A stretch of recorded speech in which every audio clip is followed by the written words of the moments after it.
சிம்மம். 7ல் இருந்தார், கண்ட சனியில் இருந்து அப்போ அஷ்டம சனி. சிம்ம ராசிக்காரர்களுக்கு அஷ்டம சனி. காலஸ்திரி, காலஸ்திரி ரொம்ப முக்கியம். செவ்வாய்க்கிழமை மாசத்துக்கு ஒரு தடவை துர்க்கை, துர்க்கை கவசம், துர்க்கை காயத்ரி. காத்தநாய வித்மேக கன்னியாகுமரி தீமி தன்னோ துர்க்கை பிரச்சோத சொல்லிக்கினே இருக்கணும். சிம்பிள். இல்லை ஓம் சக்தி ஓம் சக்தி ஓம் சக்தி சொன்னாவே போதும். தெய்வம் நமக்கு இஷ்டப்பட்டு மந்திரத்தை சொல்லி தெய்வம் வரும். மற்றவங்க தான் சொல்லி கொடுத்தெல்லாம் வரணும். உங்களுக்கு என்ன பிடிக்குது அம்மா அம்மான்னு சொன்னாவே வந்துருமா. ஆனால் மனசால பிரார்த்தனை செஞ்சு சொல்லும். வேலையில் ரொம்ப கவனமாக இருக்கும். அவங்க ஹெல்ப் பண்ணுவாங்க, இவங்க ஹெல்ப் பண்ணுவாங்க, அவங்க அதை செய்வாங்க, இவங்க இதை செய்வாங்கலாம் நிறைய பேர் வருவாங்க.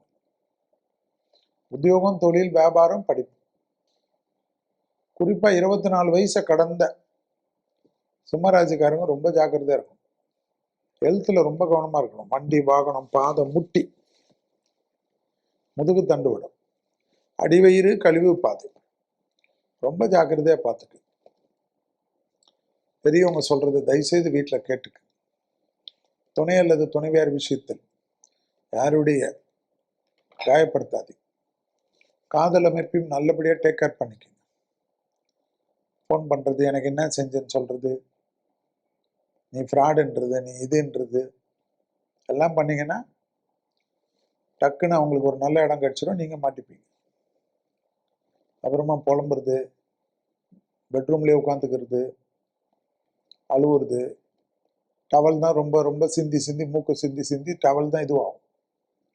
ஆனால் உங்களை சுற்றி இருக்கவங்க சந்தோஷமாயிடுவாங்க. பார்த்துக்குங்க. அஷ்டம சனி எக்ஸசைஸ் தான். மன அழுத்தம் இல்லாமல் இருப்பது. சின்ன பொறாமை கூட வச்சுக்க வேண்டாம். சிம்மராசி நாங்கள் ஏன் பொறாமை போகிறோம் அப்படி கிடையாது. இந்த சனி பண்ணும், பார்த்துக்குங்க. தெய்வத்தை சரணாகதி ஆகும். இது நடக்கும், அது நடக்கும், அவங்கள சபிக்கிறது, இவங்கள சபிக்கிறது எல்லாம் நமக்கு ரிட்டர்ன் வரும். அவங்க நல்லா இருப்பாங்க, நீங்க மாட்டிப்பீங்க. உங்களோட சேர்ந்து உங்க கூட இருந்து நீங்க எனக்கு அதை பண்ணலையே இதை பண்ணலையே இவங்க இருக்காங்க எனக்கு நம்புறவங்கெல்லாம் அவங்க ஆப்பனோட ஒட்டிப்பாங்க. ஸோ யார் ஜாக்கிரதையா இருக்கணும்? சிம்மம் தான் நல்லா இருக்கும். மற்றபடி பணிந்து போகக்கூடிய சிம்மம் ஜெயிக்கும். நடிக்கலாம் முடியாது, நடிக்க வராது உங்களுக்கு.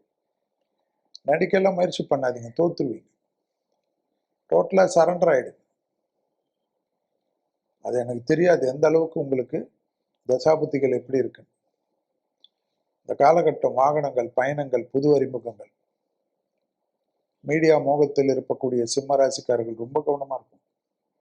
ஏமாற்றங்கள், சட்ட சிக்கல்கள்லாம் வருமா, கொஞ்சம் கேர்ஃபுல்லாக பார்த்துக்கு. புரியுதா? சிம்மராசிக்காரங்க ரொம்ப ஜாக்கிரதையாக இருக்கும், மறந்துடாது. எப்பயுமே சிம்மம் எனக்கு பிடித்த ராசி. ஆனால் இந்த காலகட்டத்தில் சிலதெல்லாம் சொல்ல வேண்டிய கடமை எனக்கு உண்டு. சரண்டர் ஆவது தான், தெய்வத்தை சரணாகதி அடைவது தான். ஜென்மத்தில் ராகு, ஜென்மத்தில் கேது, 7ஆம் இடத்தில் ராகு.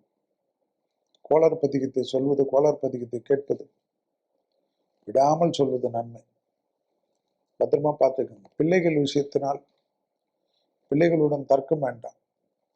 குறிப்பாக சிம்மராசி குழந்தைகள் எங்கேயாவது ஒரு தேவையில்லாத வம்பு வழக்குகளில் சிம்மராசியுடைய குழந்தைகள், அவங்க எந்த ராசியமா இருக்கலாம், அவங்க போய் மாட்டிக்க கூடாது.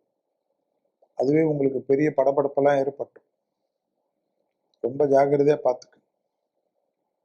பதட்டம் இல்லாமல் இருக்கக்கூடிய சிம்மம் ஜெயிக்கும். இல்லை என்றால் அதுதான்.